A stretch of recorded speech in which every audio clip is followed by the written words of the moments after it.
제발 받아주세요. 아버님. 새벽 골목 끝에서 태성의 발걸음이 멈췄습니다.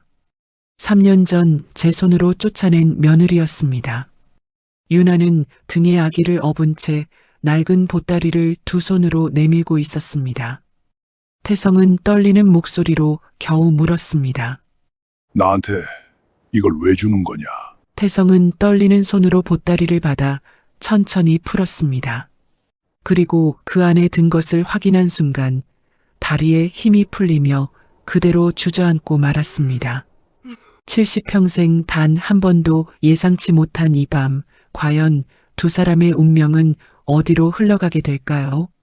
이야기 시작 전 구독과 좋아요, 그리고 지금 어디에서 듣고 계신지 댓글로 남겨주세요.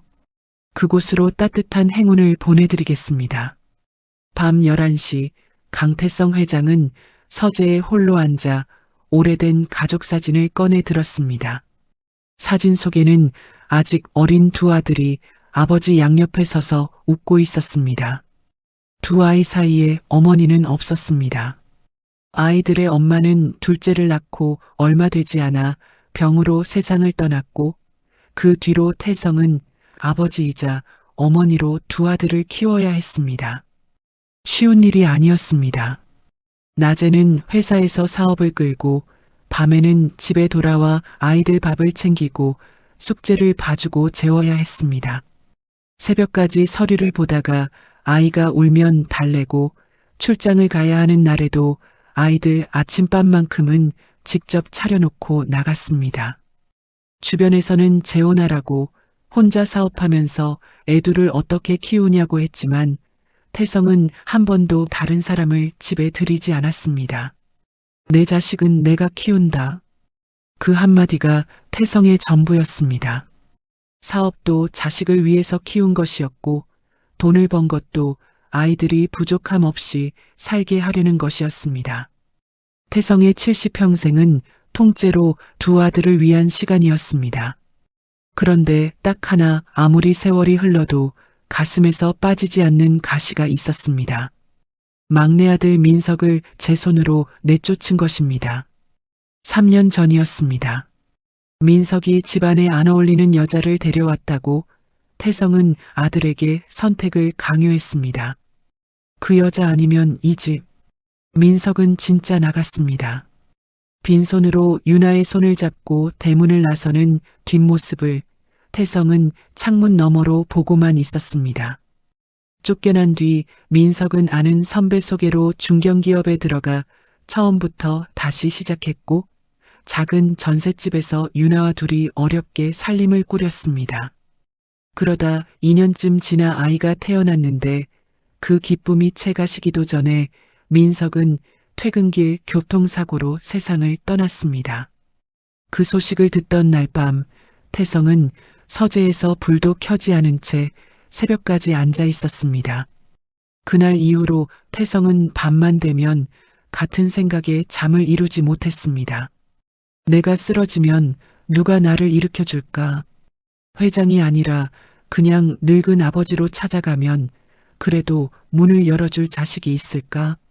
젊을 때는 그런 생각 한 번 안 했습니다. 돈을 벌면 가족은 저절로 따라온다고 믿었으니까요. 그런데 나이가 들수록 특히 밤에 혼자 서재에 앉아 있으면 내 곁에 남은 게 사람인지 돈인지 구분이 안 되기 시작했습니다. 그게 제일 무서웠습니다. 그래서 결심한 것입니다. 직접 바닥으로 내려가 보기로요. 태성은 전화기를 들어 변호사와 비서를 불렀습니다. 한밤중에 급히 도착한 두 사람 앞에서 태성은 낮은 목소리로 말했습니다. 내일부터 1,000억 원대 부도 기사 내보내. 채권단 소문도 같이 돌려.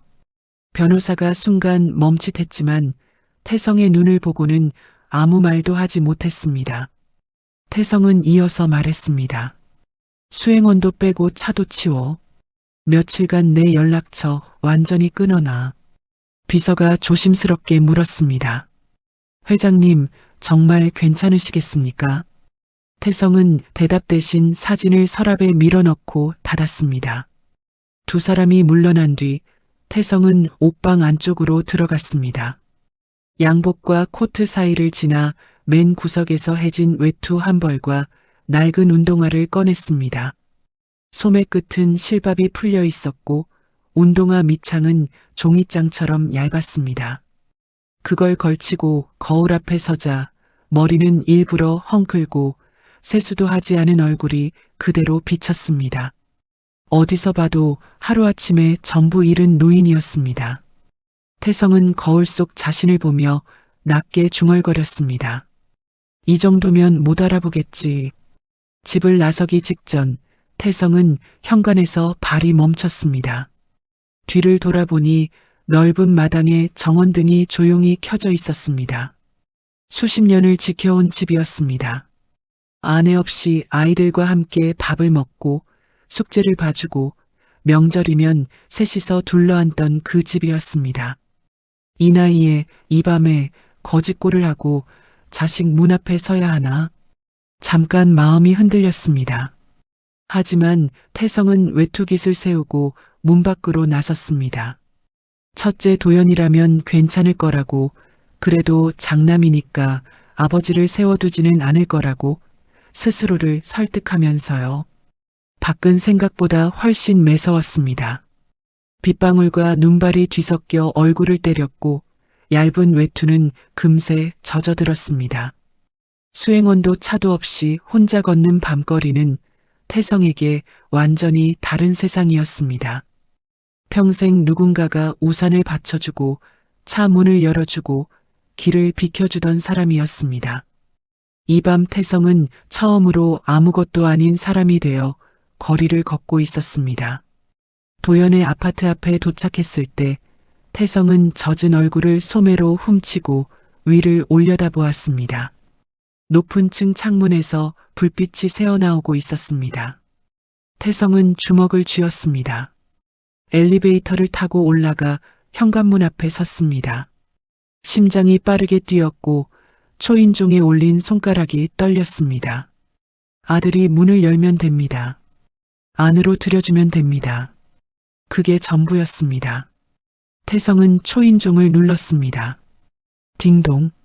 복도의 소리가 퍼지고 안쪽에서 발소리가 느리게 다가왔습니다. 태성은 숨을 크게 들이쉬었습니다. 이때까지만 해도 태성은 믿고 있었습니다. 첫째라면 괜찮을 거라고요. 문이 열렸습니다. 도연이 얼굴을 내밀었습니다. 그런데 초라해진 아버지를 본 첫째 아들의 첫 반응은 놀라움이 아니었습니다. 도연은 아버지 얼굴보다 먼저 복도 양쪽을 살폈습니다. 누가 보지는 않았는지, 따라온 사람은 없는지, 그게 먼저였습니다. 아버지, 왜 이런 모습으로 오신 거예요? 목소리에 걱정은 없었습니다. 짜증이 먼저였습니다. 태성은 그 톤을 듣는 순간 가슴 한쪽이 서늘해졌지만 아직은 참았습니다. 놀라서 그럴 수 있다고, 밤이 늦어서 당황한 거라고 스스로를 설득했습니다. 안쪽에서 첫째 며느리 세라가 나왔습니다. 세라는 시아버지의 꼴을 위에서 아래로 훑더니 대놓고 얼굴을 일그러뜨렸습니다. 숨기려는 신용조차 없었습니다. 이 밤에 이런 꼴로 찾아오시면 어쩌자는 거예요. 태성은 그 말을 듣고도 문 앞에 서 있었습니다. 젖은 신발을 벗을 틈도 안으로 한 발짝 들여놓을 틈도 없었습니다. 도연은 아버지를 들이기보다 먼저 확인부터 했습니다. 혹시 기자나 채권자가 따라온 건 아니죠? 아버지가 비를 맞고 찾아왔는데 첫마디가 괜찮으냐가 아니라 누가 따라왔느냐였습니다. 세라가 목소리를 높였습니다. 채권자들이 이 주소 알게 되면 애들 학교까지 난리 나요. 그걸 모르시는 건 아니잖아요. 걱정이 아니라 따짐이었습니다. 세라에게 시아버지는 보살펴야 할 어른이 아니라 자기 집에 피해를 끼치러 온 사람이었습니다. 도연이 입을 열었습니다. 이번에는 한층 더 차가웠습니다. 아버지가 사업을 이 지경으로 만들어 놓고 이제 와서 저희한테 어쩌라는 겁니까? 그 말이 태성의 귀에 박혔습니다. 걱정이 아니었습니다. 원망이었습니다.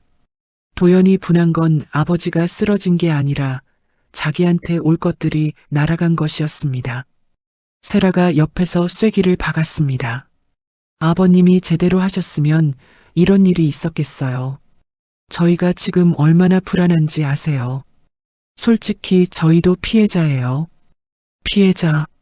며느리 입에서 그 말이 나왔습니다. 아버지가 비를 맞고 찾아온 이 자리에서 며느리가 자기들이 피해자라고 말하고 있었습니다. 태성은 어렵게 입을 열었습니다. 목소리가 평소의 절반도 안 되는 크기였습니다. 며칠만 있게 해다오. 갈 데가 없다. 70평생을 남에게 머리 숙여 부탁한 적 없는 사람이었습니다. 그 사람이 지금 아들 앞에서 갈 곳이 없다고 말하고 있었습니다. 도연은 대답 대신 한숨을 내쉬었습니다. 길고 깊은 한숨이었습니다. 아버지를 걱정하는 한숨이 아니었습니다. 짐이 굴러들어올까봐 내쉬는 한숨이었습니다. 회사 정리도 안 된 상태에서 아버지를 들이면 저희 재산까지 묶여요. 안 그래도 아버지 때문에 저희가 얼마나 신경 쓰고 있는 줄 아세요? 아버지 때문에. 그 말을 듣는 순간 태성의 눈앞이 흐려졌습니다. 다리에 힘이 빠졌습니다. 벽을 짚으려 했지만 손이 닿지 않았고 태성은 그대로 현관 앞 복도에 주저앉았습니다. 무릎이 바닥에 부딪히는 둔탁한 소리가 났습니다. 70이 넘은 아버지가 자식 눈앞에서 쓰러진 것이었습니다. 도연은 한 발짝 물러섰습니다. 놀란 건지 피한 건지 알 수 없었습니다. 하지만 손을 내밀지 않았습니다. 아버지를 일으키지 않았습니다. 세라도 마찬가지였습니다. 두 사람은 바닥에 주저앉은 시아버지를 내려다보고만 있었습니다. 세라가 먼저 입을 열었습니다.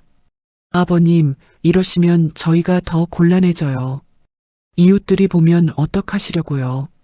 아버지가 바닥에 앉아 있는데 며느리의 첫마디가 이웃들이 본다는 것이었습니다.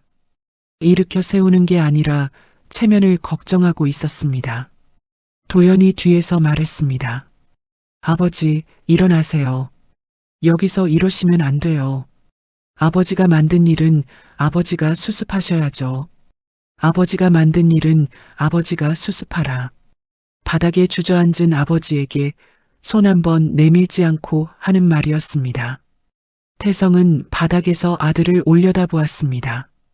이 아이가 이렇게까지 할 줄은 정말 몰랐습니다. 세라가 문에 손을 올리며 말했습니다. 아버님, 여긴 이미 저희 집이에요. 부도난 분이 여기 계시면 저희까지 엮이잖아요. 그러니까 일어나셔서 돌아가세요. 태성은 스스로 일어나야 했습니다. 아무도 손을 내밀지 않았으니까요. 벽을 짚고 떨리는 다리로 혼자 힘으로 일어섰습니다. 자식집 현관 앞 바닥에서 아무 도움 없이 혼자 일어난 것이었습니다. 세라가 한 발 더 나섰습니다. 목소리가 더 날카로워졌습니다. 아버님, 솔직히 말씀드릴게요.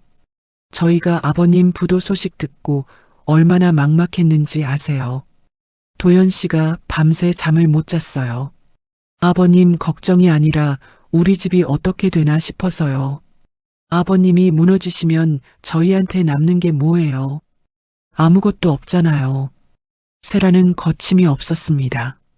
시아버지 앞에서 당신이 무너지면 우리한테 남는 게 없다고, 아무것도 없다고 말하고 있었습니다. 태성이 평생 일군 것들, 아들한테 물려주려고 밤잠 줄여가며 키운 것들, 그게 세라에게는 자기 남편한테 올 재산 그 이상도 이하도 아니었던 것입니다. 태성은 마지막으로 한마디를 더했습니다. 안에 들어가서 잠깐만 이야기 좀 하자. 도연이 고개를 저었습니다. 이번에는 아예 한 발짝 뒤로 물러서며 말했습니다. 아버지, 당분간은 오지 마세요. 솔직히 지금 아버지 얼굴 보는 것도 힘들어요. 아버지 얼굴 보는 것도 힘들다. 태성은 그 말에 숨이 멎는 것 같았습니다. 비를 맞고 찾아온 아버지에게 아들이 할 수 있는 가장 차가운 말이었습니다. 세라가 문을 닫으며 마지막으로 말했습니다. 앞으로도 이런 식으로 오시면 곤란해요. 저희도 체면이 있으니까요. 문이 닫혔습니다. 안쪽에서 잠금 장치가 돌아가는 소리가 들렸습니다. 태성은 닫힌 문 앞에서 한참을 서 있었습니다. 물 한 잔도 받지 못했습니다. 따뜻한 말 한마디도 듣지 못했습니다. 아들은 아버지에게 아무것도 주지 않았습니다. 문을 열어주지 않았고 들어오라고 하지 않았고 괜찮으냐고 묻지도 않았습니다.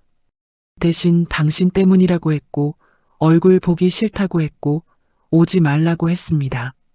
태성은 엘리베이터 앞에 서서 벽에 등을 기댔습니다.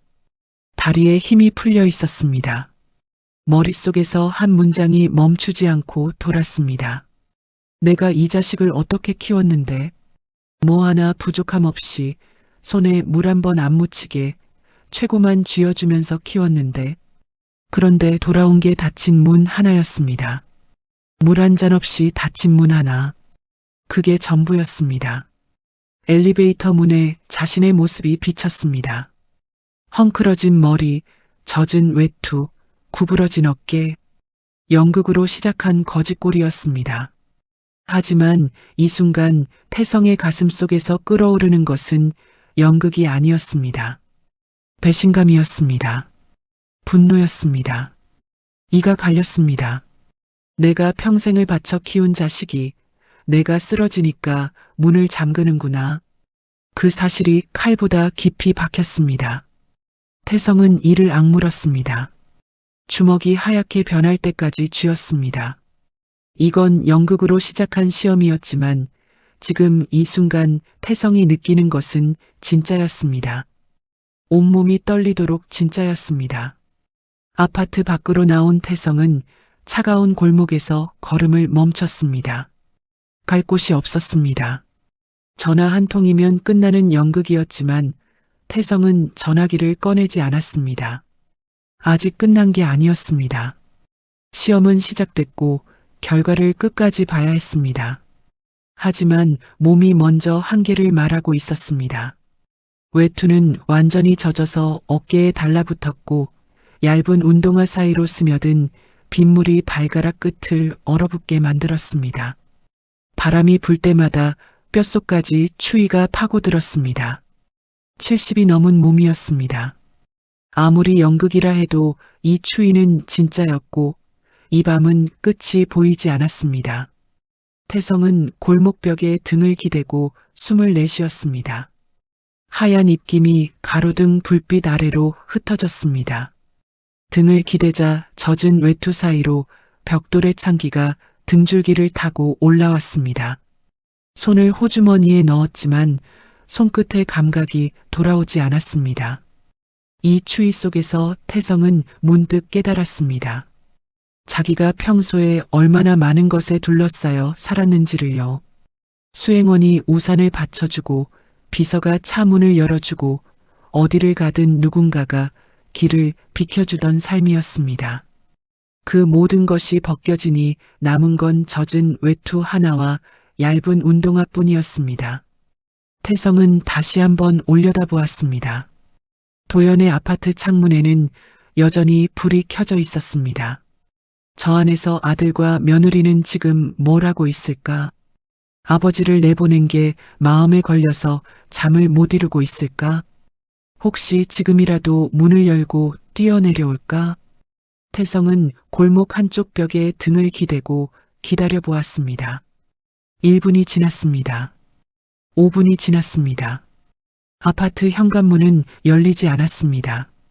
엘리베이터가 내려오는 소리도 들리지 않았습니다. 아무 일도 일어나지 않았습니다.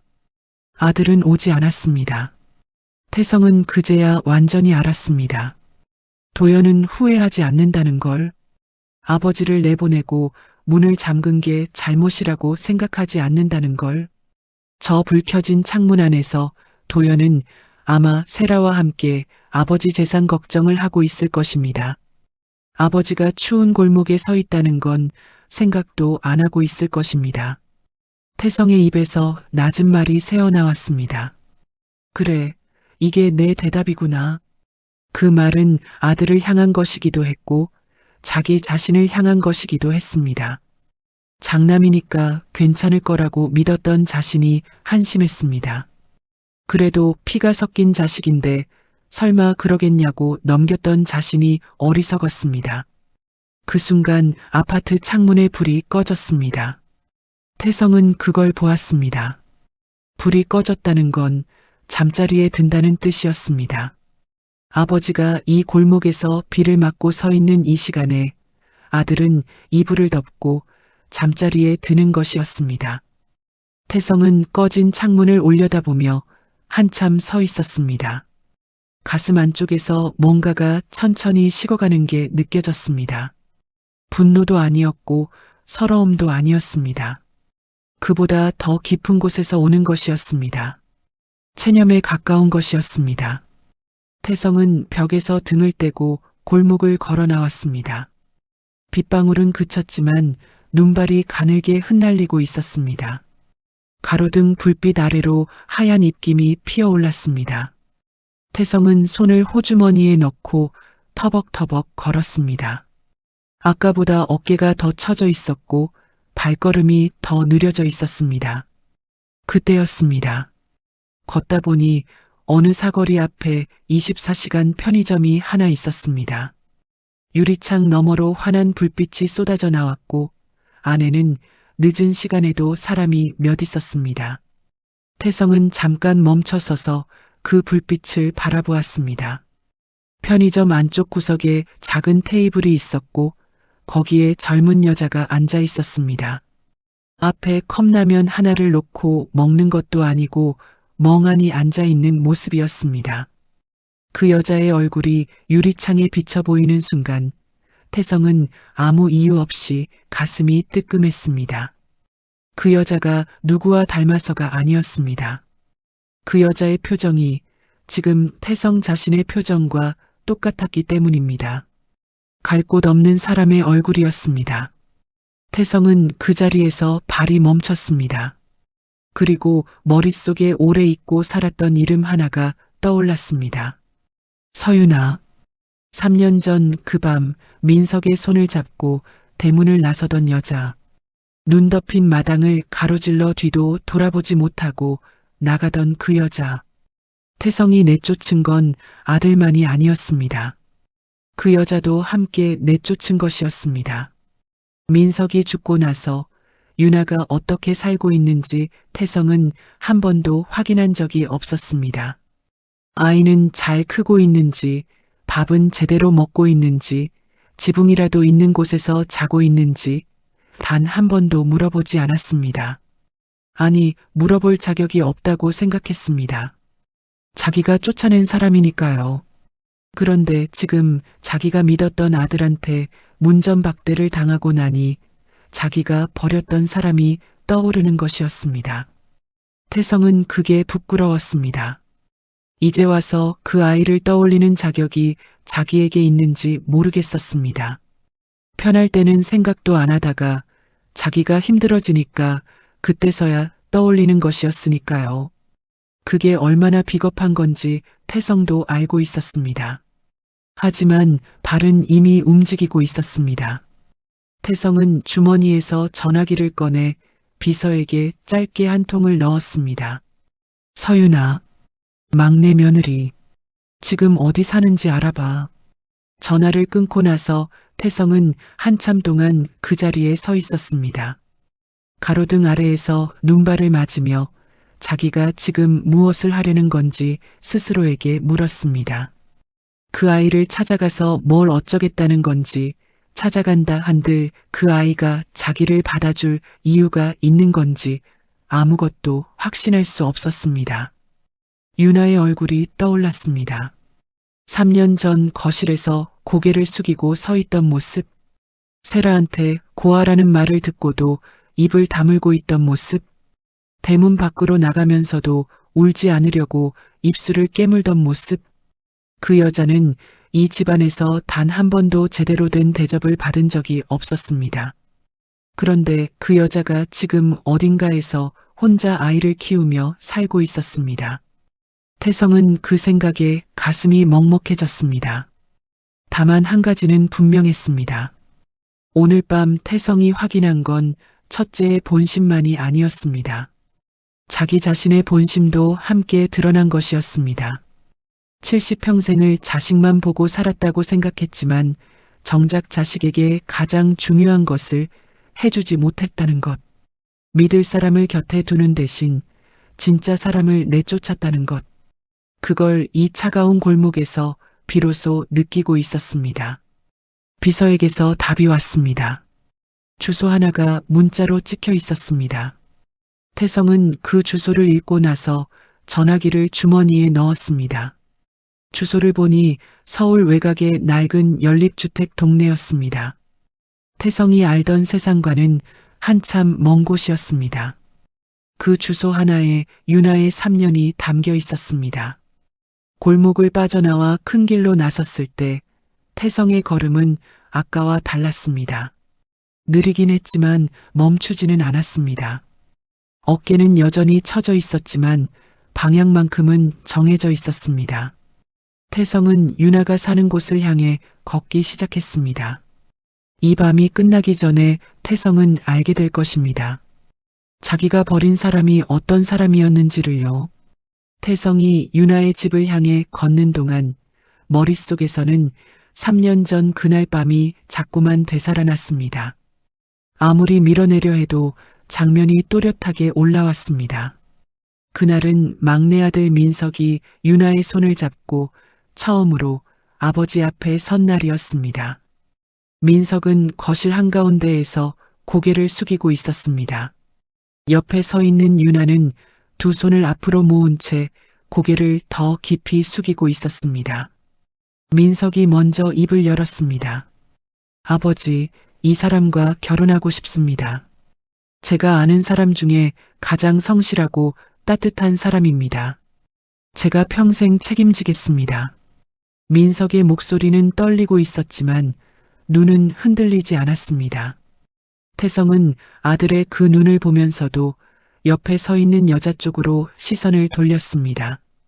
부모님은 어디 계시냐? 윤아는 잠깐 입술을 깨물었다가 조심스럽게 대답했습니다. 부모님은 어릴 때 다 돌아가셨고 할머니 밑에서 자랐는데 할머니도 몇 년 전에 돌아가셨다고요.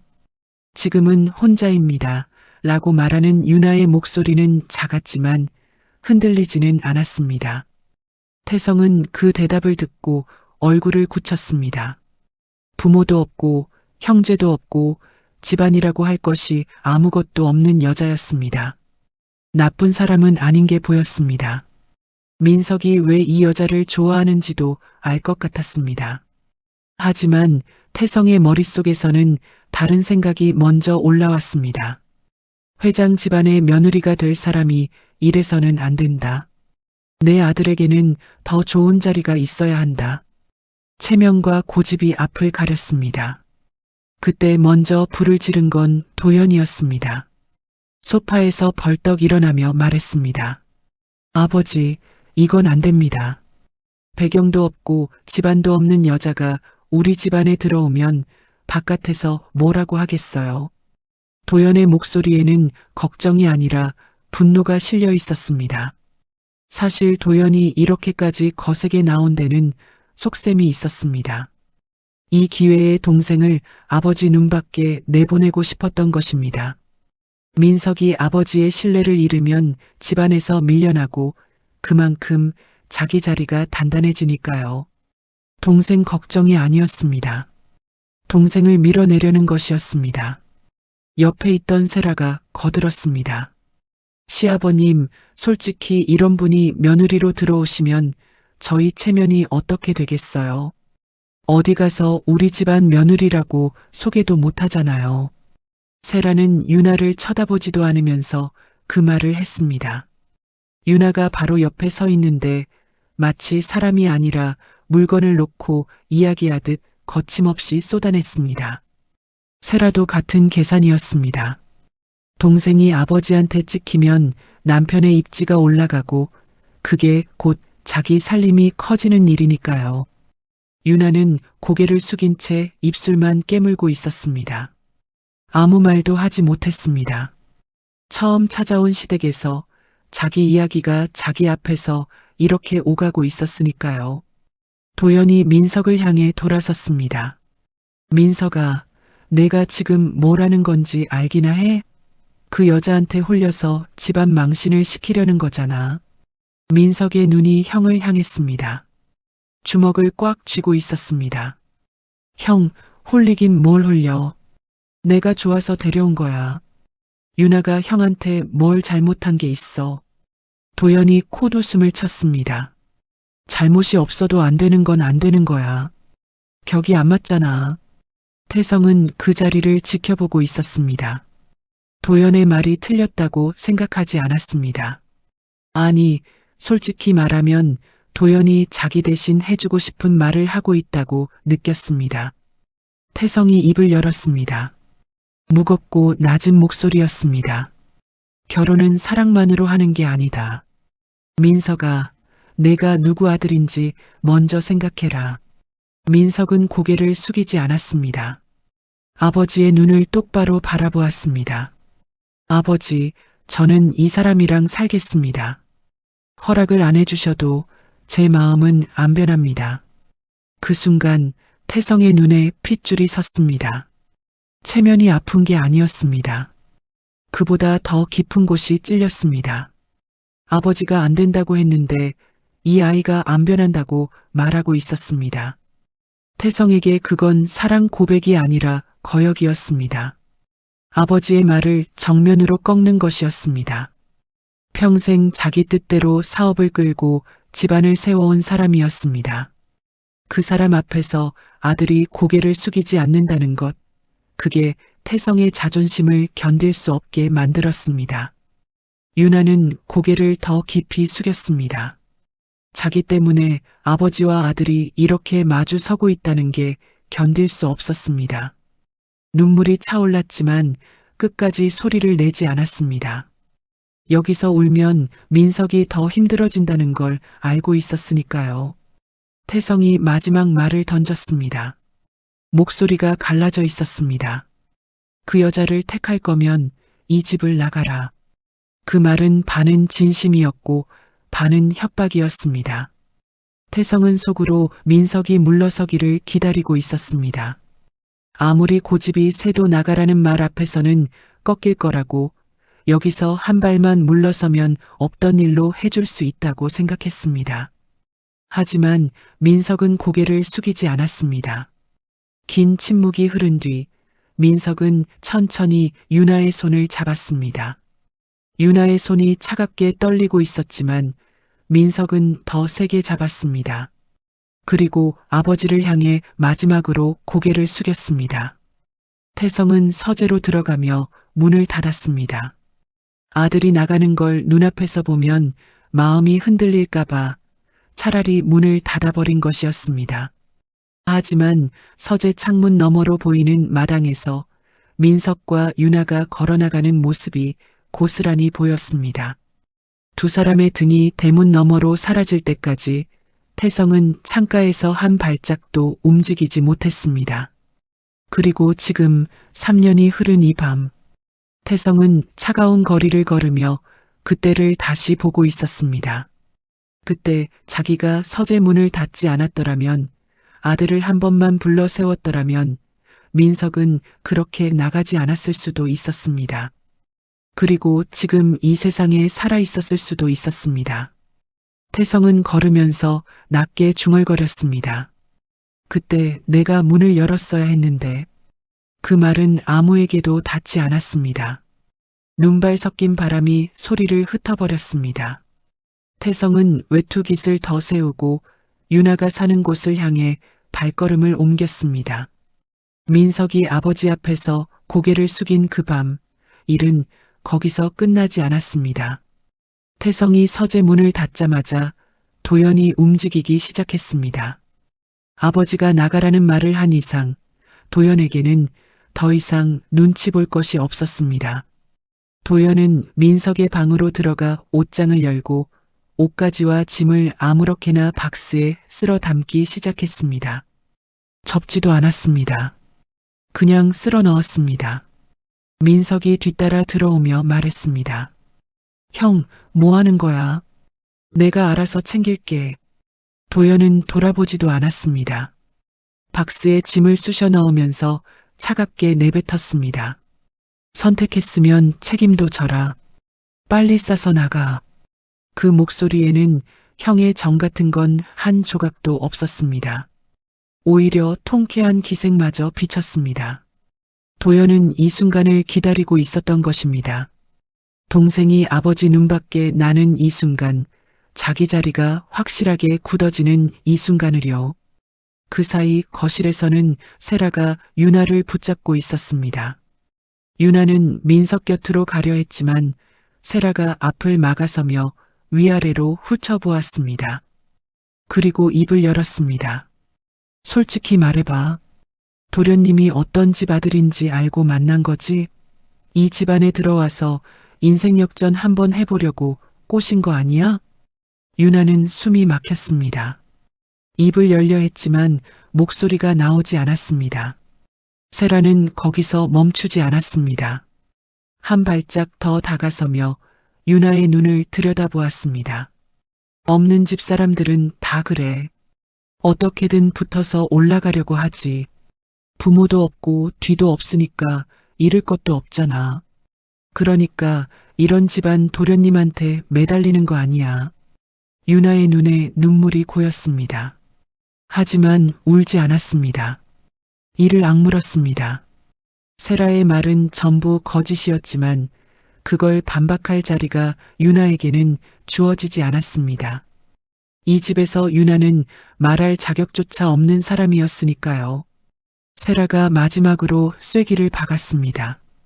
도련님이 너를 진짜 좋아해서 만나는 거라고 생각해? 불쌍해서 그런 거야. 착하니까 그런 거지. 너한테 뭐가 있어서 만나는 게 아니야. 그 말이 끝나기도 전에 방에서 나온 민석이 거실로 들어섰습니다. 민석은 세라의 마지막 말을 들었습니다. 불쌍해서 만나는 거라는 그 한마디를 들은 순간 민석의 얼굴이 붉게 달아올랐습니다. 민석은 세라를 지나쳐 도연 앞에 섰습니다. 형, 형수가 지금 유나한테 뭐라고 한 거야? 다 들렸어. 형은 옆에서 듣고만 있었어? 도연이 팔짱을 끼며 대꾸했습니다. 틀린 말 했냐? 형수 말이 맞아. 저 여자가 너를 진짜 좋아해서 만나는 것 같아?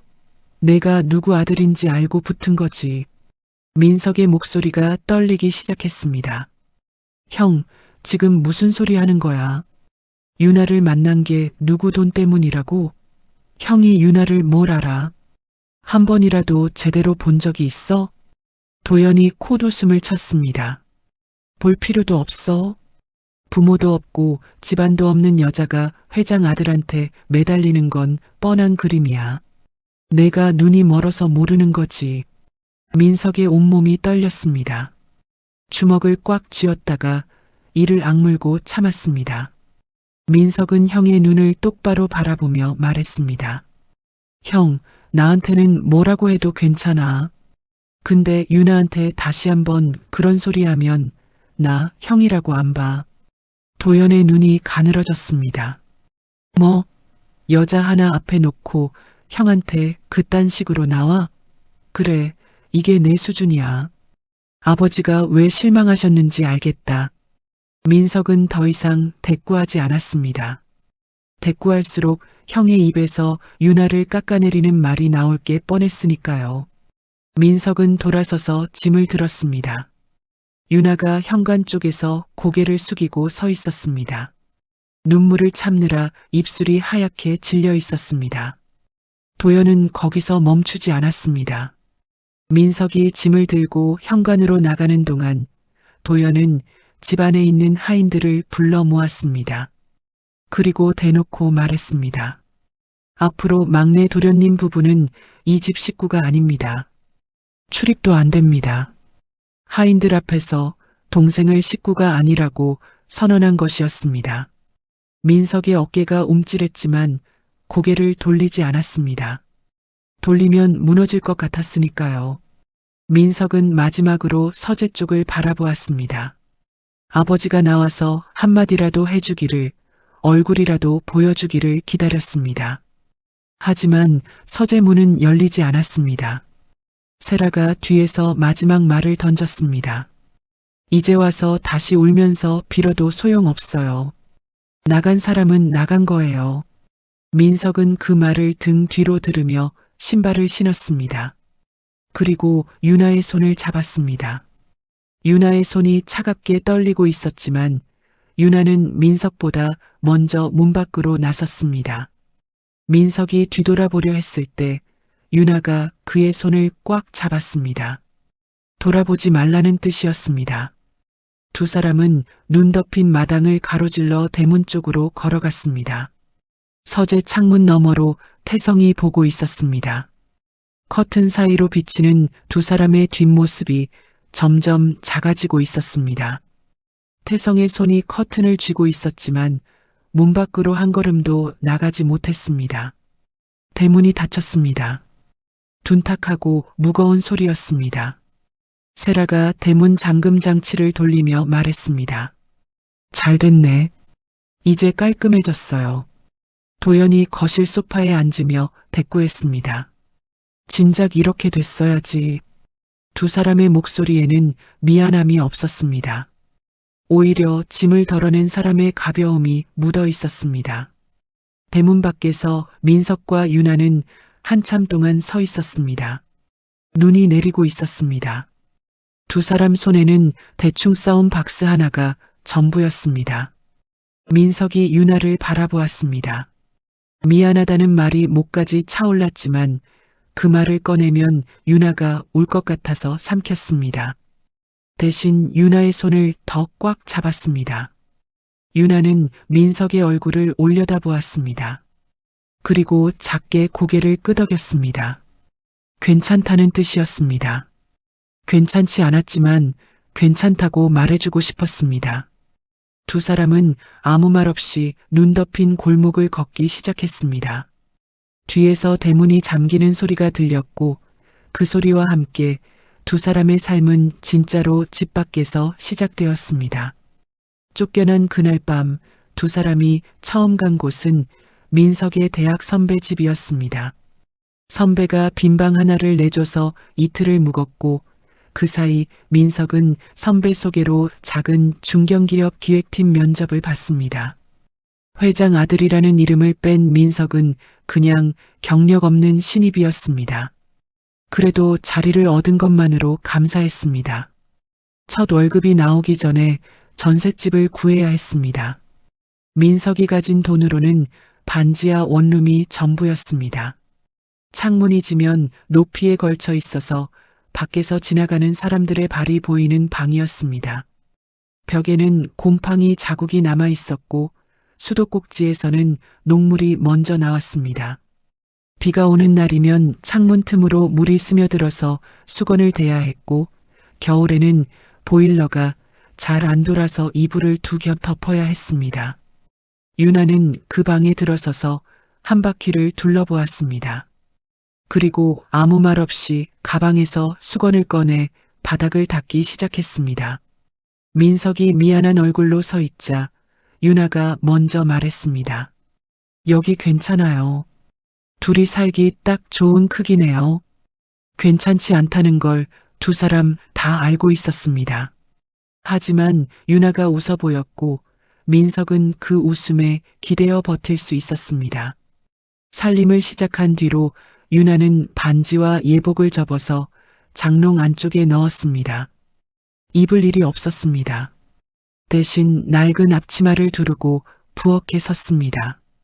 좁은 부엌에서 김치찌개를 끓이고 밥을 짓고 반찬 두어 가지를 만들었습니다. 대단한 것이 아니었습니다.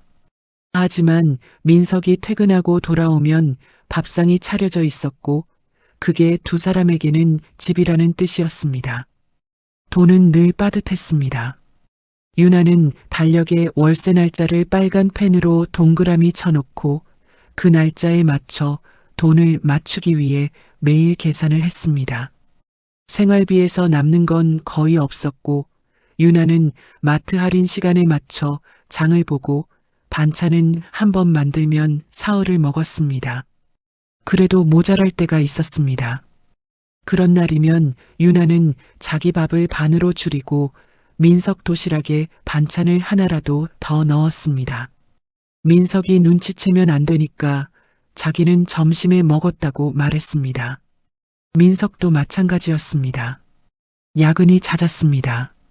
회장 아들로 살 때는 해본 적 없는 일들이 매일 쌓였고 위에서 깨지는 일도 잦았습니다.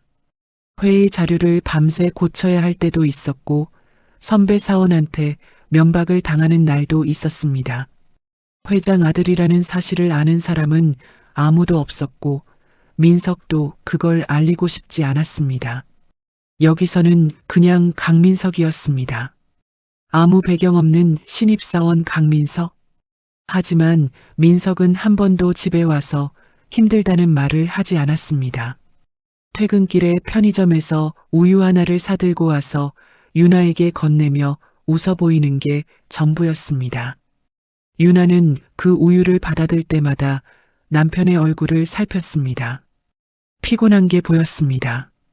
눈 밑에 그늘이 져 있었고 넥타이가 구겨져 있었습니다. 하지만 민석은 늘 웃었습니다. 그 웃음이 억지라는 걸 유나는 알고 있었지만 모른 척 해주는 게 자기가 해줄 수 있는 일이라고 생각했습니다. 조금만 버티면 돼요. 민석이 입버릇처럼 한 말이었습니다. 유나는 그 말을 들을 때마다 고개를 끄덕이며 웃었습니다. 조금만 버티면 된다. 두 사람은 그 말 하나로 하루하루를 견뎠습니다. 비좁고 가난한 생활이었지만 이상하게도 불행하지는 않았습니다. 아침에 같이 눈을 뜨고 저녁에 마주 앉아 밥을 먹고 밤에 나란히 누워 내일 이야기를 하는 것. 그게 전부였지만 그 전부가 두 사람에게는 충분했습니다. 유나가 민석의 넥타이를 다려주면 민석은 유나의 머리를 쓸어주었고 민석이 설거지를 하면 유나가 옆에서 그릇을 받아 닦았습니다. 거창한 것이 아니었습니다. 그냥 같이 있는 것, 그게 두 사람에게는 전부였고 전부로 충분했습니다. 그렇게 2년이 흘렀습니다. 어느 날 유나가 조심스럽게 민석 앞에 앉았습니다. 평소와 다르게 눈이 빨개져 있었습니다. 민석이 무슨 일이냐고 물었습니다. 유나가 작은 목소리로 말했습니다. 민석 씨, 나 아기가 생겼어요. 민석은 한순간 멈췄습니다. 그리고 오래된 반지하 방 안에서 처음으로 소리내어 웃었습니다. 크게, 오래, 아이처럼 웃었습니다. 유나는 그 웃음을 보면서 울었습니다. 기뻐서 운 건지, 안심이 돼서 운 건지 본인도 잘 모르겠다고 했습니다. 임신 기간 동안 민석은 더 열심히 일했습니다. 야근을 자청했고 주말 근무도 빠지지 않았습니다. 조금이라도 더 모아두고 싶었습니다. 아이가 태어나면 분유값도 들고 기저귀 값도 들고 준비할 게 한두 가지가 아니었습니다. 유나도 배가 불러오는데 가만히 있지 않았습니다.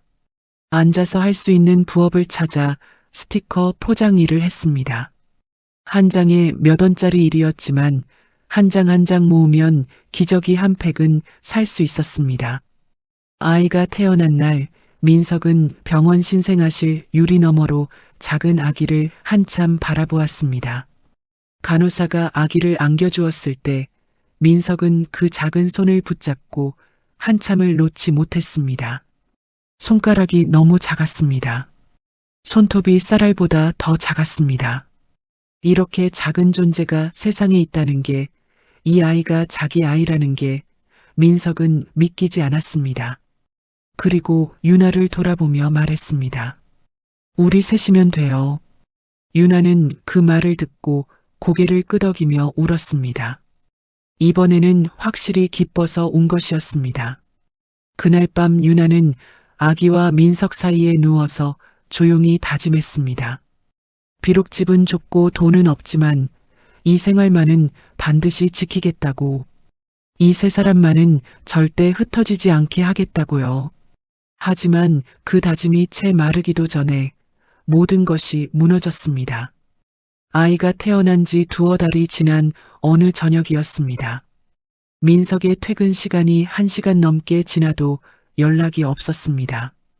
유나는 아기를 안고 거실에 앉아 휴대폰을 들여다보고 있었습니다.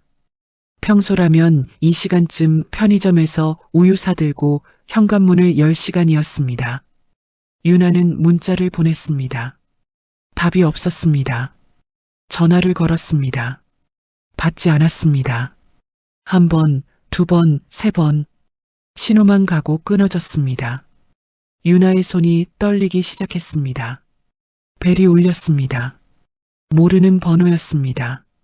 전화 너머로 들려온 건 민석의 목소리가 아니었습니다. 교통사고가 났다는 말이었습니다. 유나는 아기를 품에 안은 채 병원으로 달려갔습니다.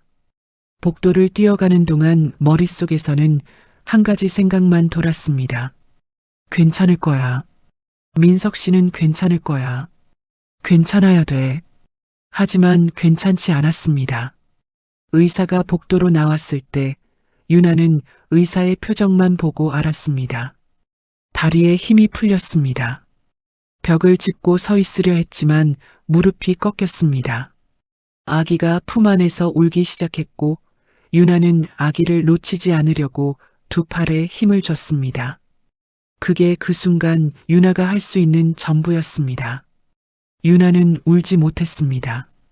울음이 나오지 않은 게 아니라 울면 이 아이를 놓칠 것 같았습니다. 그래서 이를 악물었습니다. 병원 복도 형광등 아래서 아기를 안은 채로 유나는 한참 동안 아무 말도 하지 못했습니다. 조금만 버티면 된다고 했습니다. 우리 셋이면 된다고 했습니다. 그 말을 한 사람은 이제 없었습니다. 그리고 셋이었던 가족은 하룻밤 사이에 둘이 되었습니다. 장례는 조용했습니다. 조문객이라고 할 사람도 거의 없었습니다.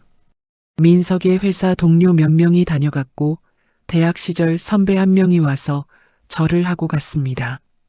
시댁에서는 아무도 오지 않았습니다. 도연도, 세라도, 태성도 오지 않았습니다. 쫓겨난 사람의 장례에 올 이유가 없다고 생각했는지 아니면 소식 자체를 몰랐는지 유나는 알 수 없었습니다. 알고 싶지도 않았습니다. 장례가 끝난 뒤 유나의 손에는 민석 이름으로 된 보험금 통장 하나가 남았습니다. 적지 않은 금액이었습니다. 이 돈이면 당장 월세 걱정 없이 몇 년은 버틸 수 있었습니다. 하지만 유나는 그 통장을 열어보지 못했습니다. 통장을 손에 들고 한참을 앉아 있었습니다. 펼치기만 하면 되는 것이었습니다. 하지만 손이 움직이지 않았습니다. 이 통장을 여는 순간 민석이 정말로 사라지는 것 같았습니다. 이 돈은 민석이 죽었기 때문에 생긴 돈이었습니다. 이걸 쓴다는 건 민석의 죽음을 인정하는 것이었고 유나에게는 그게 차마 되지 않았습니다. 유나는 통장을 천으로 감쌌습니다. 그리고 장롱 안쪽 깊은 곳에 넣고 문을 닫았습니다. 그날부터 유나의 생활이 시작되었습니다. 새벽 3시에 일어났습니다. 아기를 옆집 할머니에게 맡기고 오피스 건물 지하 주차장 청소를 나갔습니다. 무릎 보호대를 차고 바닥을 닦았고 팀장한테 구석을 안 닦았다고 핀잔을 들어도 입을 다물고 다시 닦았습니다. 청소가 끝나면 6시 반까지 반찬 가게로 갔습니다. 반찬을 포장하고 소분하고 라벨을 붙이는 일이었습니다. 점심때쯤 아이를 데리러 가서 오후에는 아기를 돌보고 밤에 아기를 재운 뒤에야 비로소 유나의 하루가 끝났습니다. 그 루틴이 매일 돌아갔습니다. 하루도 빠지지 않았습니다. 아프면 안 됐습니다. 한 바퀴라도 어긋나면 월세와 분유값이 바로 흔들렸으니까요. 돈이 없어도 보험금 통장만큼은 꺼내지 못했습니다. 밤마다 장롱 문 앞에 서서 손끝으로 문을 만지다가 돌아섰습니다. 열면 될 일이었습니다. 그 돈을 쓰면 새벽 청소를 안 해도 되고 반찬 가게 일도 줄일 수 있었습니다. 하지만 유나에게 그 통장은 돈이 아니었습니다. 민석이 마지막으로 남긴 것이었습니다. 남편이 세상에 있었다는 마지막 증거 같은 것이었습니다. 그걸 여는 순간 민석이 정말로 없어지는 것 같아서 유나는 차라리 몸이 부서지는 쪽을 택했습니다. 그렇게 1년 가까이가 흘렀습니다. 그리고 오늘 밤 그 유나의 집 앞에 태성이 서 있었습니다. 낡은 연립주택 골목이었습니다. 가로등 하나가 흐릿하게 켜져 있었고 빗물이 고인 웅덩이 사이로 좁은 계단이 보였습니다. 태성은 비서에게 받은 주소를 다시 확인하고 고개를 들었습니다. 2층 창문에 희미한 불빛이 새어나오고 있었습니다. 태성은 계단 앞에서 한참 멈춰 서 있었습니다. 올라가면 됩니다. 초인종을 누르면 됩니다. 하지만 발이 떨어지지 않았습니다. 도연의 집 앞에서 섰을 때와는 다른 떨림이었습니다. 도연의 집 앞에서는 기대가 있었습니다.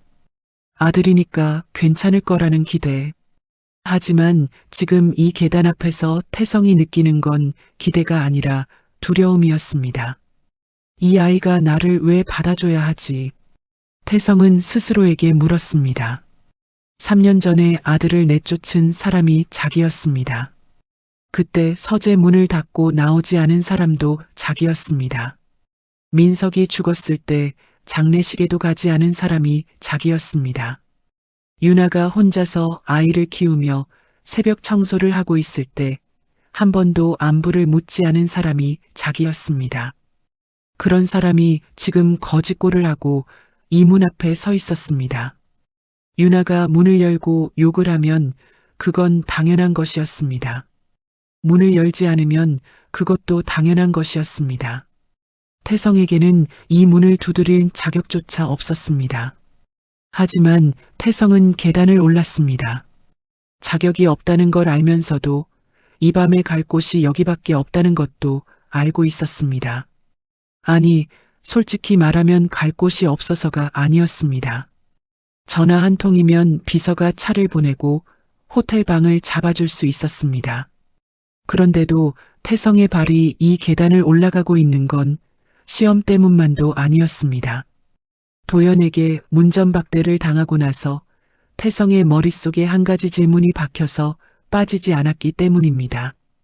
내가 버린 쪽은 어떤 사람인가? 그걸 직접 확인하고 싶었습니다.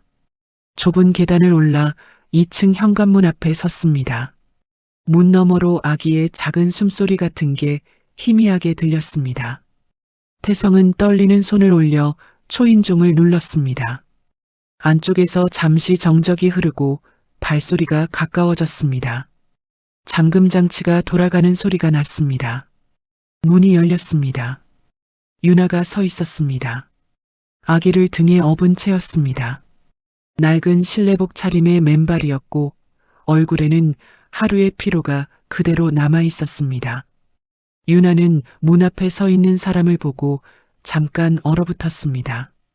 거짓골이 된 그 노인이 누구인지 알아보는데 몇 초가 걸렸습니다. 시아버지였습니다. 3년 전 자기와 민석을 내쫓은 사람. 민석의 장례에도 오지 않았던 사람. 한 번도 안부를 묻지 않았던 사람. 그 사람이 지금 헝클어진 머리에 젖은 외투를 걸치고 자기 집 앞에 서 있었습니다. 유나는 미워해야 했습니다. 원망해야 했습니다. 문을 닫아야 했습니다. 도연이 그랬던 것처럼, 세라가 그랬던 것처럼 이 문을 닫고 돌아서는 게 당연한 일이었습니다. 하지만 유나는 문을 닫지 않았습니다. 유나는 잠깐 고개를 숙였다가 다시 시아버지를 바라보았습니다. 그리고 조용히 말했습니다. 들어오세요, 아버님. 추우셨죠? 태성은 그 말을 듣고 한 발짝도 움직이지 못했습니다. 자기를 미워할 줄 알았습니다. 문을 닫을 줄 알았습니다. 최소한 왜 왔느냐고, 이제 와서 뭐하러 왔느냐고 따질 줄 알았습니다. 그런데 이 여자는 자기가 내쫓은 며느리는 추우셨죠? 한마디와 함께 문을 열어주고 있었습니다. 유나는 시아버지의 젖은 어깨에서 눈을 털어주었습니다. 손이 작았고 힘은 약했지만 그 손길은 조심스럽고 따뜻했습니다. 태성은 그 손길을 받으면서 온몸이 굳어 있었습니다. 아까 도연의 집 앞에서 느꼈던 차가움과는 정반대의 것이 밀려오고 있었지만 태성은 그걸 쉽게 받아들이지 못했습니다. 오히려 더 긴장했습니다. 이게 진심일 리가 없다고, 속으로 어떤 생각을 하고 있을지 모른다고 태성은 스스로를 경계했습니다. 하지만 유나의 눈에는 계산 같은 게 없었습니다. 그냥 추운 밤에 찾아온 사람에게 문을 열어준 것 뿐이었습니다. 그것이 도연과 세라가 끝내 하지 못한 일이었습니다. 유나의 집은 작았습니다. 방 하나에 부엌 하나, 그게 전부였습니다. 벽지는 군데군데 들떠 있었고 형광등 하나가 부엌과 방을 동시에 비추고 있었습니다. 태성이 알던 세상과는 완전히 다른 곳이었습니다. 유나는 시아버지를 방 안으로 안내하고 말없이 부엌으로 들어갔습니다. 잠시 뒤 작은 밥상 하나가 나왔습니다. 따뜻한 국 한 그릇과 밥, 그리고 반찬 두어 가지가 올라와 있었습니다. 대단한 상이 아니었습니다. 하지만 김이 모락모락 피어오르고 있었고 그 김이 좁은 방 안을 천천히 채웠습니다. 태성은 밥상 앞에 앉았지만 쉽게 수저를 들지 못했습니다. 이 여자가 왜 나를 들인 거지? 태성의 머릿속에서 그 질문이 멈추지 않았습니다. 도연은 아버지를 문 밖에 세웠습니다. 세라는 체면이 있다며 돌아가라고 했습니다. 피가 섞인 자식이 그랬는데 자기가 내쫓은 며느리가 문을 열어주고 밥상까지 차려준다는 게 태성에게는 납득이 되지 않았습니다. 혹시 도리 때문인가? 시아버지니까 어쩔 수 없이 드린 건가? 아니면 다른 계산이 있는 건가? 이 상황을 이용해서 뭔가를 얻어내려는 건 아닌가? 태성은 밥상 앞에 앉아서도 머릿속으로는 셈을 하고 있었습니다. 평생을 사업으로 살아온 사람이었습니다. 사람의 호의 뒤에는 반드시 이유가 있다고 믿어온 사람이었습니다. 태성은 수저를 들었지만 국을 한 모금 뜨고 멈췄습니다. 맛이 없어서가 아니었습니다. 너무 따뜻해서였습니다. 오늘 밤 처음으로 따뜻한 것이 목을 타고 내려갔습니다. 그 온기가 오히려 태성을 더 불편하게 만들었습니다. 유나는 맞은편에 앉지 않았습니다. 시아버지가 밥을 먹는 동안 부엌 구석에 서서 아기를 달래고 있었습니다. 아기가 칭얼거리자 등을 토닥이며 작은 소리로 노래를 흥얼거렸습니다. 태성을 의식하는 것 같지도 않았고 일부러 뭔가를 보여주려는 것 같지도 않았습니다. 그냥 아기를 돌보고 있을 뿐이었습니다. 태성의 눈이 방 안을 천천히 둘러보았습니다. 좁은 방이지만 정돈은 되어 있었습니다. 빨래가 작은 건조대에 가지런히 널려 있었고 아기 옷가지가 한쪽에 접혀 있었습니다.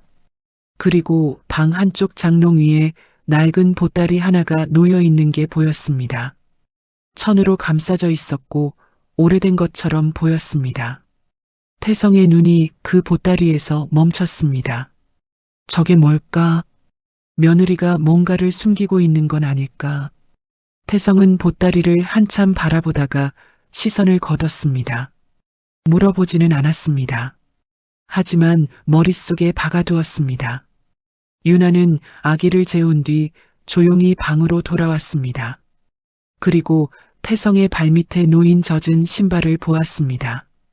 아무 말 없이 신발을 들어 현관 쪽 따뜻한 자리로 옮기고 안에 신문지를 구겨 넣어 물기를 빼기 시작했습니다. 태성은 그 모습을 보면서도 고맙다는 말을 하지 못했습니다. 유나는 신발을 다 정리하고 나서 태성의 외투를 보았습니다. 소매 끝이 터져서 실밥이 풀려 있었습니다. 유나는 잠깐 망설이다가 구석에서 바느질 상자를 꺼냈습니다. 작은 상자였습니다.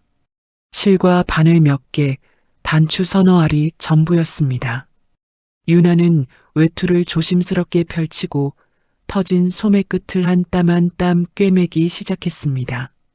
태성은 그 모습을 지켜보고 있었습니다.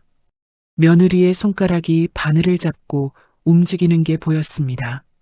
손이 작았습니다. 손가락 끝이 갈라져 있었고 손등에는 거친 세월의 흔적이 남아 있었습니다. 새벽 청소와 반찬 포장 일을 하는 손이었습니다. 그 손이 지금 자기의 해진 외투를 꿰매고 있었습니다.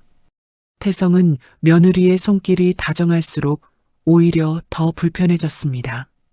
왜 이러는 거지? 나를 미워해야 정상인데, 원망해야 맞는데, 왜 이 여자는 신발을 말려주고 외투를 꿰매주는 거지? 태성은 스스로를 경계했습니다. 역시 속마음은 다를지 모른다고 지금은 이래도 결국 뭔가를 바라는 게 있을 거라고 자기 자신에게 되풀이해서 말했습니다. 하지만 유나는 끝까지 아무것도 묻지 않았습니다. 왜 이런 꼴이 되셨느냐고 묻지 않았습니다. 회사가 어떻게 된 거냐고 묻지 않았습니다. 3년 동안 왜 한 번도 연락하지 않았느냐고 따지지도 않았습니다. 민석 이야기도 꺼내지 않았고 과거의 원망도 꺼내지 않았습니다. 외투를 다 꿰맨 유나는 옷을 가지런히 접어 시아버지 옆에 놓았습니다.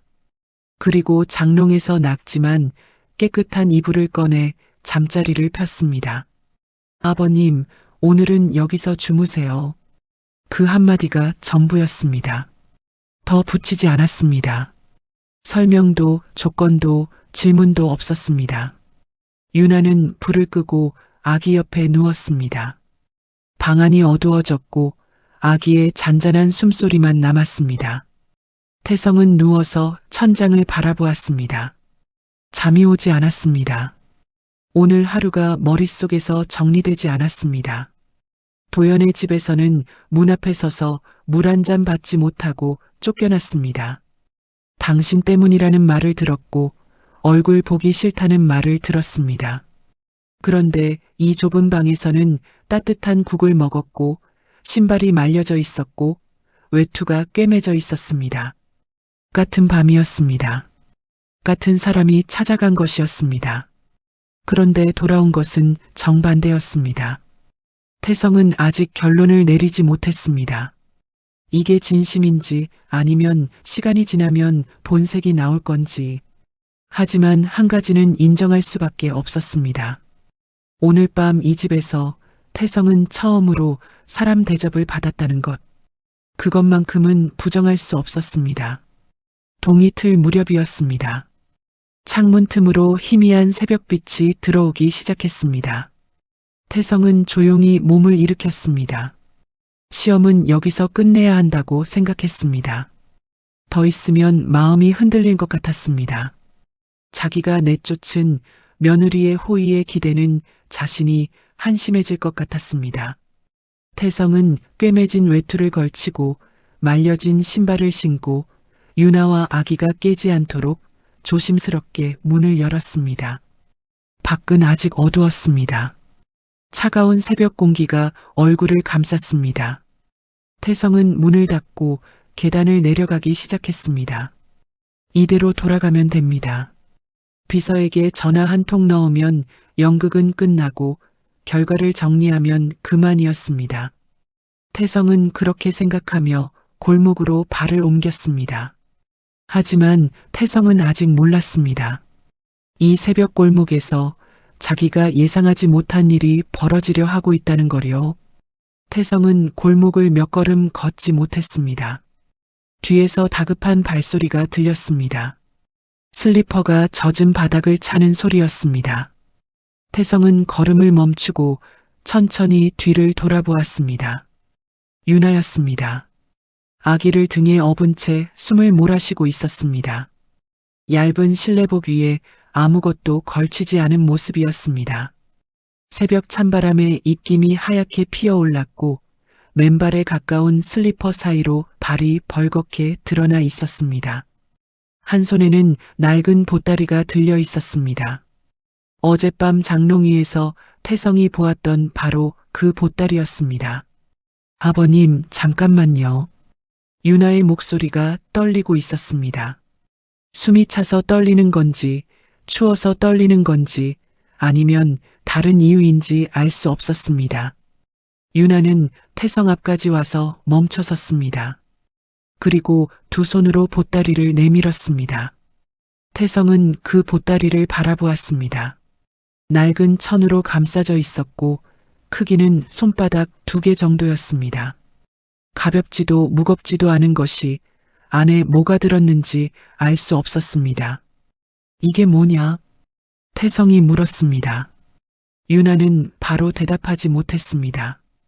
입술을 깨물었다가 숨을 한번 고르고 천천히 입을 열었습니다. 민석 씨가 살아있었다면 어려운 아버님을 그냥 못 보냈을 거예요. 태성은 그 말을 듣고 손이 멈췄습니다. 민석? 그 이름이 이 새벽 골목에서 나올 줄 몰랐습니다. 유나의 눈이 가로등 불빛 아래에서 젖어 있었지만 울음소리는 나지 않았습니다. 유나는 참고 있었습니다. 태성은 보따리를 받아들었습니다. 가로등 아래로 한 걸음 옮겨서 천을 풀기 시작했습니다. 손이 떨렸습니다. 매듭이 단단했습니다. 오래 묶여 있었던 것처럼 한 번도 풀린 적 없는 것처럼 단단했습니다. 매듭이 풀렸습니다. 천이 벌어졌습니다. 안에는 통장 하나가 들어 있었습니다. 그것뿐이었습니다. 다른 건 아무것도 없었습니다. 낡은 천으로 겹겹이 감싼 그 안에 민석의 이름이 적힌 보험금 통장 하나만 고스란히 들어 있었습니다. 태성은 통장을 손에 들고 한참 말을 잃었습니다. 이 통장이 뭔지 알았습니다. 민석이 죽고 나서 나온 보험금이었습니다. 이 돈이면 유나가 몇 년은 편하게 살 수 있었습니다. 새벽 청소를 안 해도 되고 반찬 포장 일을 안 해도 되고 아기를 남에게 맡기지 않아도 되었습니다. 그런데 이 여자는 이 돈을 한 번도 쓰지 않았습니다. 한 번도 열어보지 않았습니다. 천으로 감싸서 장롱 안에 넣어두고 대신 자기 몸을 갈아 넣으며 살아온 것이었습니다. 태성의 목소리가 갈라졌습니다. 왜 이 돈을 안 쓴 거냐? 유나는 고개를 숙였습니다. 한참 동안 말이 없었습니다. 등에 업힌 아기가 작은 소리를 냈지만 유나는 움직이지 않았습니다. 그리고 천천히 입을 열었습니다. 이 돈을 쓰는 순간 민석 씨가 정말 떠난 것 같아서요. 이게 그 사람이 마지막으로 남긴 건데 이걸 쓰면 진짜 없어지는 것 같아서 차마 못 썼어요. 유나의 목소리가 끝까지 가지 못하고 끊겼습니다. 울음을 삼키고 있었습니다. 입술을 깨물고 코끝을 붉히고 그래도 소리를 내지 않으려 안간힘을 쓰고 있었습니다. 태성은 통장을 들고 있는 손이 떨리고 있었습니다. 이 여자는 남편이 죽은 뒤 받은 보험금을 한 푼도 쓰지 않고 대신 새벽 3시에 일어나 남의 건물 바닥을 닦고 반찬을 포장하고 팀장한테 핀잔을 들으면서 살아왔습니다. 그 돈을 쓰면 편해지는 걸 알면서도 남편의 마지막 흔적을 지울 수 없어서 차마 손을 대지 못한 것이었습니다. 유나가 다시 입을 열었습니다. 이번에는 태성의 눈을 바라보며 말했습니다. 그래도 이젠 아버님이 더 급하잖아요. 따뜻한 밥도 드시고 해결할 수 있는 건 해결하세요. 유나는 통장을 태성의 손에 쥐어주었습니다. 작은 손이 태성의 크고 거친 손을 감싸며 통장을 눌러 넣었습니다. 유나의 손이 차가웠습니다. 새벽 공기에 얼어 있었습니다. 하지만 그 손이 전하는 것은 차가움이 아니었습니다. 태성은 통장을 쥔 채 유나를 바라보았습니다. 이 며느리가 지금 자기에게 건넨 것이 무엇인지 태성은 알고 있었습니다. 돈이 아니었습니다. 이건 민석이었습니다. 유나가 1년 동안 장롱 속에 품고 밤마다 문을 만지며 지켜온 민석의 마지막 조각이었습니다.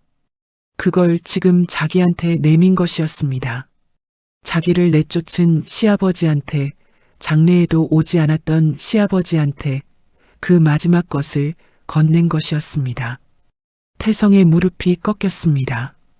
버티려 했지만 버틸 수 없었습니다. 다리에서 힘이 빠졌고 그대로 골목 바닥에 주저앉았습니다.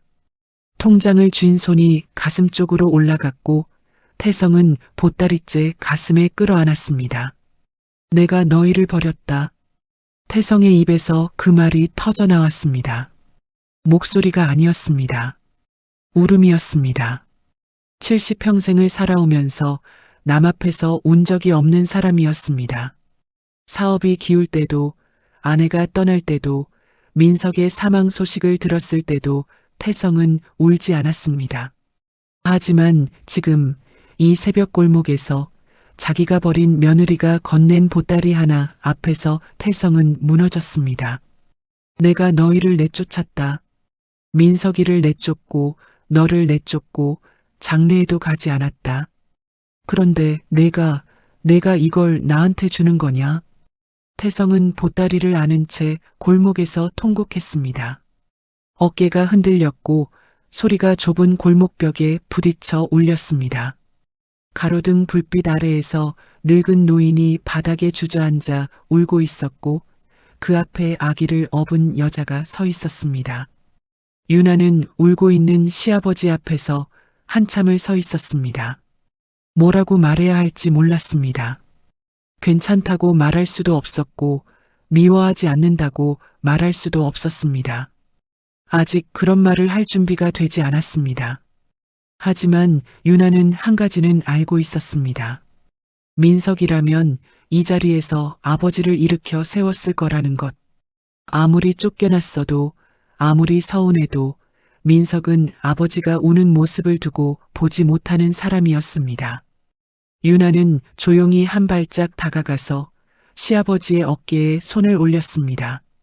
말은 하지 않았습니다. 그냥 손을 올려놓았을 뿐이었습니다.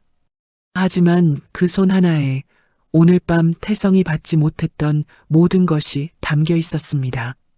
새벽 골목에 울음소리가 잦아들 때까지 유나는 그 자리에서 움직이지 않았습니다. 다음 날 아침이었습니다. 태성은 비서에게 전화를 걸었습니다. 목소리는 어젯밤과 완전히 달랐습니다. 낮고 단단했습니다. 흔들림이 없었습니다. 도연이 부부를 본가로 불러 변호사도 대기시켜. 비서는 바로 알아들었습니다. 연극이 끝났다는 뜻이었습니다. 오전 10시 본가 거실이었습니다. 도연과 세라가 도착했습니다. 두 사람은 현관에 들어서면서부터 표정이 이상했습니다. 아버지가 부도났다고 알고 있었으니까요. 본가에 불려온 것 자체가 불안했습니다. 무슨 재산 정리라도 하려는 건가? 남은 빚을 나눠 떠안으라는 건가? 그런 계산이 머릿속에서 바쁘게 돌아가고 있었습니다. 거실에 들어선 순간 도연의 얼굴이 굳었습니다. 아버지 옆에 변호사가 서 있었습니다. 비서도 서류 파일을 들고 서 있었습니다. 그리고 무엇보다 어젯밤 거짓골로 문 앞에 서 있던 아버지가 깔끔한 양복을 입고 소파에 앉아 있었습니다. 세라가 먼저 눈치를 챘습니다. 얼굴빛이 순식간에 하얘졌습니다. 태성은 두 사람이 맞은편 소파에 앉기를 기다렸습니다. 도연과 세라가 어색하게 자리를 잡자 태성이 천천히 입을 열었습니다. 부도는 없었다. 처음부터 전부 내가 꾸민 거다. 거실이 조용해졌습니다. 도연의 눈이 커졌습니다. 세라의 입이 벌어졌다가 닫혔습니다. 두 사람 다 아무 말도 하지 못했습니다. 태성이 이어서 말했습니다. 목소리는 낮았지만 한 글자 한 글자가 칼날처럼 선명했습니다. 내가 전부 잃고 빈손으로 찾아가면 누가 나를 받아주는지 그걸 확인하고 싶었다. 도연의 얼굴에서 핏기가 빠지기 시작했습니다. 세라는 손을 무릎 위에 올려놓았는데 손가락 끝이 미세하게 떨리고 있었습니다. 태성은 소파에서 천천히 일어섰습니다. 그리고 도연의 눈을 정면으로 바라보며 말하기 시작했습니다. 한마디 한마디 어젯밤의 일을 낱낱이 짚었습니다. 너는 아버지한테 뭐라고 했냐? 아버지가 사업을 이 지경으로 만들었다고 했지. 당신 때문에 우리가 피해본다고 했지. 아버지 얼굴 보는 것도 힘들다고 했지. 도연이 고개를 숙이려 했습니다. 하지만 태성은 멈추지 않았습니다. 그리고 내 아버지가 내 눈앞에서 다리가 풀려 바닥에 주저앉았다. 70 넘은 아버지가 내 현관 앞에서 쓰러졌어. 그런데 너는 손 한 번 내밀지 않았다. 일으켜 세우지도 않았어. 내 옆에 있던 내 마누라도 마찬가지였다. 아버지가 바닥에 앉아 있는데 첫마디가 이웃들이 보면 어쩌냐였어. 태성의 목소리가 떨렸습니다. 분노가 아니었습니다. 어젯밤의 기억이 되살아나면서 배신감이 다시 올라오는 것이었습니다. 하지만 태성은 목소리를 가다듬고 이어갔습니다. 내가 바닥에서 혼자 일어났다. 아무도 손을 안 내밀었으니까 벽을 짚고 떨리는 다리로 혼자 일어나야 했다. 그게 내 아들 집 앞에서 있었던 일이다. 도연은 입을 열려 했지만 태성이 손을 들어 막았습니다. 아직 안 끝났다. 태성의 눈이 세라에게로 옮겨갔습니다. 너는 뭐라고 했냐? 여긴 저희 집이라고 했지. 부도난 사람이 있으면 재산이 묶인다고 했지. 체면이 있으니 오지 말라고 했지. 내가 사준 집에서 내 면전에 대고 그 말을 했어. 세라의 얼굴이 하얗게 질려 있었습니다. 입술이 파르르 떨렸지만 아무 말도 나오지 않았습니다. 태성이 한 발짝 더 다가섰습니다. 서 있는 것만으로도 거실 공기가 달라졌습니다. 70이 넘은 노인이었지만 이 순간만큼은 수십 년간 대기업을 이끌어온 회장의 무게가 고스란히 실려 있었습니다. 너희가 나한테 해준 게 뭐냐? 어젯밤 나는 비를 맞고 내 집 앞에 섰다. 아버지가 갈 곳이 없다고 했다. 며칠만 있게 해달라고 했다. 70평생에 처음으로 자식한테 그런 말을 했다. 그런데 물 한 잔 없었다. 문 안에 발 한 번 못 들여놨다. 그게 너희 대답이었다. 도연이 입을 열었습니다. 목소리가 떨리고 있었습니다. 아버지, 그건 저희가 상황을 몰라서 그런 거지. 진심으로 그런 게 아닙니다. 태성이 도연을 바라보았습니다. 차가운 눈이었습니다. 상황을 몰라서? 아버지가 쓰러졌는데 상황을 알아야 문을 여는 거냐? 그게 자식이냐? 도연이 고개를 숙였습니다. 더 이상 할 말이 없었습니다. 세라가 갑자기 소파에서 미끄러지듯 바닥에 내려앉았습니다. 무릎을 꿇고 고개를 숙이며 말했습니다. 아버님, 잘못했습니다. 저희가 잘못했습니다. 한 번만 봐주세요. 태성은 세라를 내려다보았습니다. 그리고 조용히 말했습니다. 3년 전에도 내가 그 자리에서 무릎을 꿇었어야 했다. 유나한테, 아무 잘못도 없는 사람한테 고아라고 하고 돈 때문에 꼬셨다고 하고 사람 취급을 안 한 건 너였어. 그때 무릎을 꿇었어야 할 사람이 지금 와서 나한테 꿇는 거냐? 세라의 울음소리가 거실에 퍼졌습니다. 하지만 태성은 더 이상 그 울음에 마음을 주지 않았습니다. 태성은 잠깐 숨을 고르고 한마디를 더 했습니다. 이 말이 오늘 이 자리에서 가장 무거운 말이었습니다. 내가 버린 아이의 며느리는 아무것도 묻지 않고 문을 열어줬다. 밥을 차려줬고 신발을 말려줬고 해진 외투를 꿰매줬다. 왜 이런 꼴이 되셨느냐고 묻지도 않았고 3년 동안 왜 연락 한 번 안 했느냐고 따지지도 않았다. 그리고 오늘 새벽에 나를 쫓아나와서 죽은 남편의 보험금 통장을 내 손에 쥐어줬다. 태성의 목소리가 갈라지기 시작했습니다. 하지만 끝까지 말했습니다. 한 번도 안 쓴 돈이다. 그 돈을 쓰면 남편이 진짜 없어질 것 같아서 차마 못 썼다고 했다. 대신 새벽 3시에 일어나서 남의 건물 바닥을 닦고 반찬을 포장하고 팀장한테 핀잔을 들으면서 살아왔다. 그렇게 살면서도 그 돈은 한 푼도 안 건드렸어. 그런데 그 돈을 나한테 줬다. 자기를 내쫓은 시아버지한테, 장례에도 안 간 시아버지한테. 거실에 아무 소리도 없었습니다. 도연의 고개가 더 깊이 숙여졌고 세라는 바닥에 엎드린 채 어깨를 떨고 있었습니다. 태성이 말을 이었습니다. 내가 믿은 자식은 나를 문 밖에 세웠고 내가 버린 사람은 나를 안으로 들였다. 이게 어젯밤 내가 확인한 전부다. 태성은 변호사를 돌아보며 고개를 끄덕였습니다. 변호사가 서류 파일을 열었습니다. 태성이 말했습니다. 첫째 부분은 상속과 경영권에서 전부 제외한다. 오늘부로 서류 처리해라. 도연이 고개를 번쩍 들었습니다. 얼굴이 일그러져 있었습니다. 아버지, 이건 너무하신 거 아닙니까? 한번 실수한 걸로 이렇게까지 하시면 저희는 어떡합니까? 태성은 아들을 바라보았습니다. 오래 깊이 바라보았습니다. 그리고 조용히 말했습니다. 한 번이 아니다.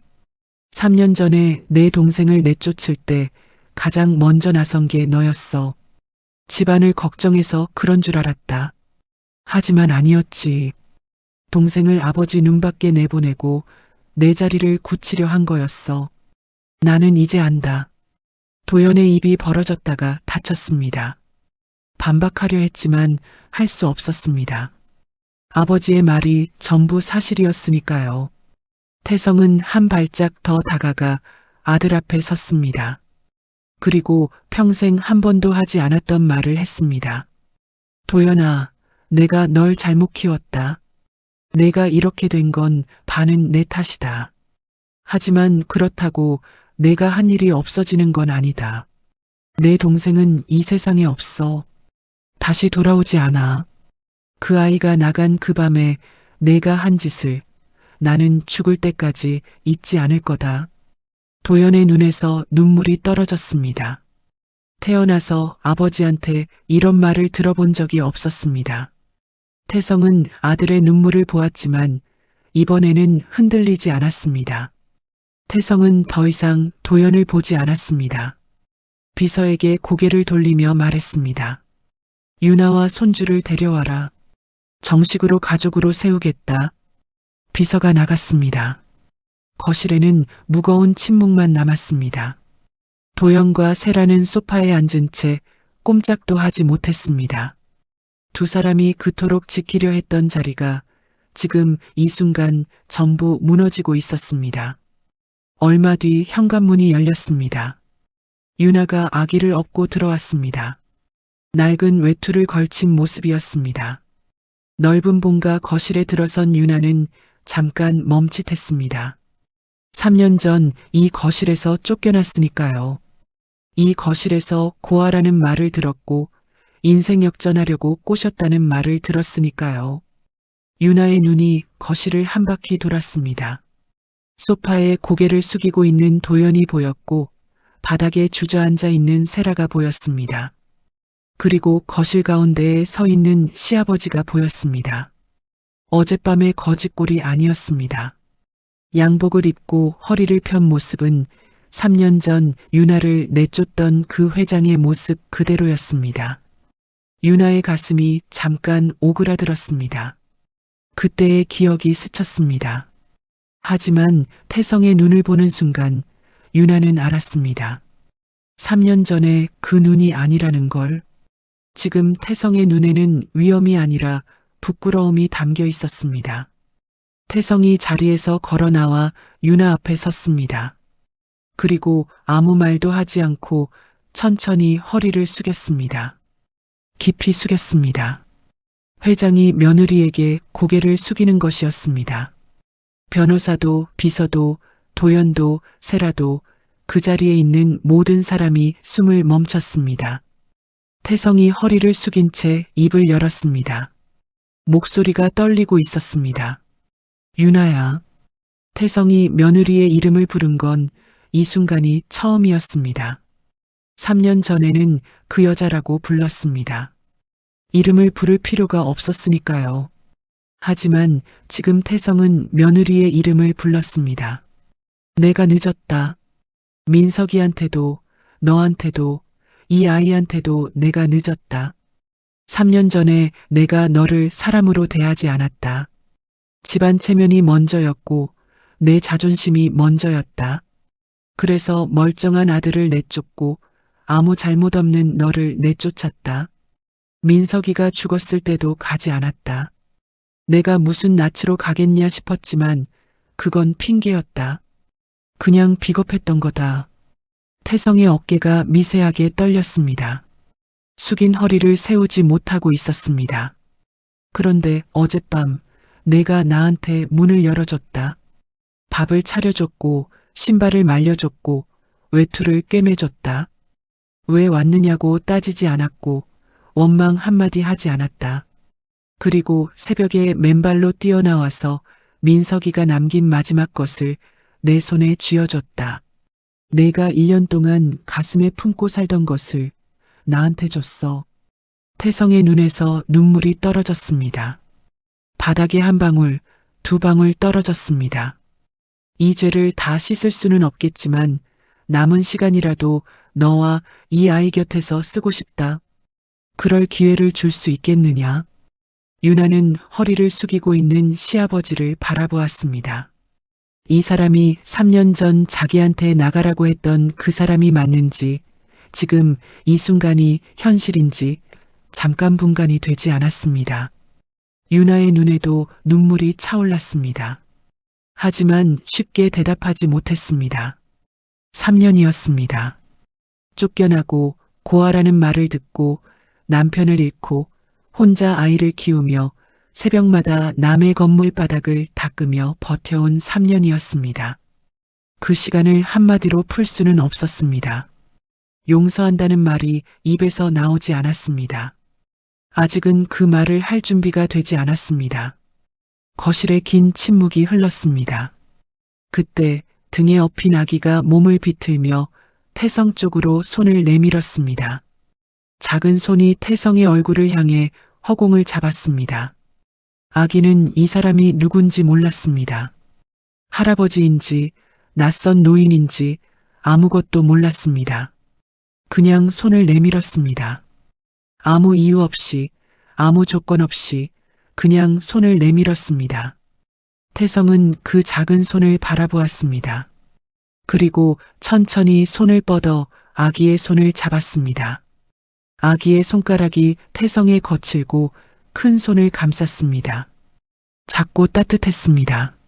민석의 손을 닮은 것 같기도 했습니다. 태성은 그 손을 잡는 순간 입술이 떨렸고 참고 있던 것이 한꺼번에 올라왔습니다. 태성의 눈시울이 붉어졌습니다. 눈물이 주름을 타고 흘러내렸습니다. 이젠 늦지 않겠다.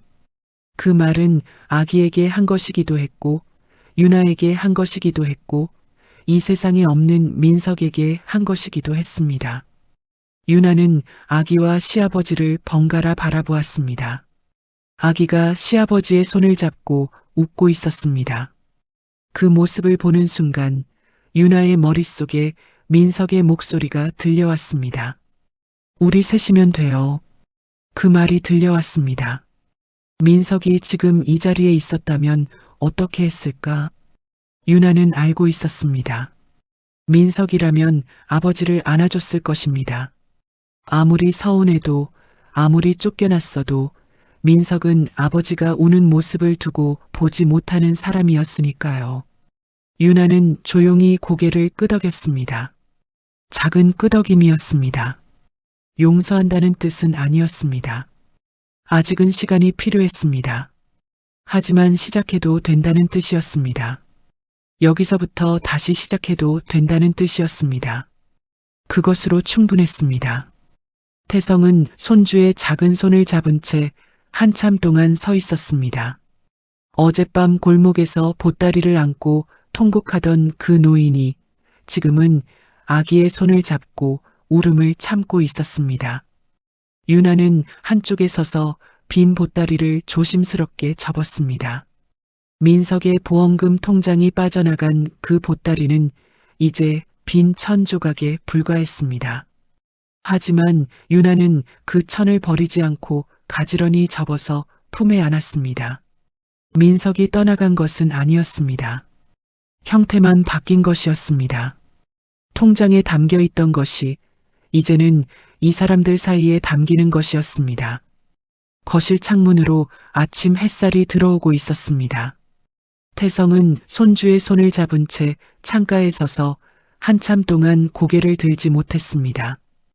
햇살이 그의 어깨 위로 내려앉았지만 태성은 아직 고개를 들 수 없었습니다. 부끄러움 때문이었습니다. 자기가 지은 것들이 너무 컸기 때문이었습니다. 하지만 손주의 손은 놓지 않았습니다. 그 작은 손이 지금 태성을 붙잡고 있었고 태성도 그 손을 붙잡고 있었습니다. 늦었지만 시작이었습니다. 여기까지가 오늘 이야기입니다. 돈이 있을 때는 모두가 가족이었습니다.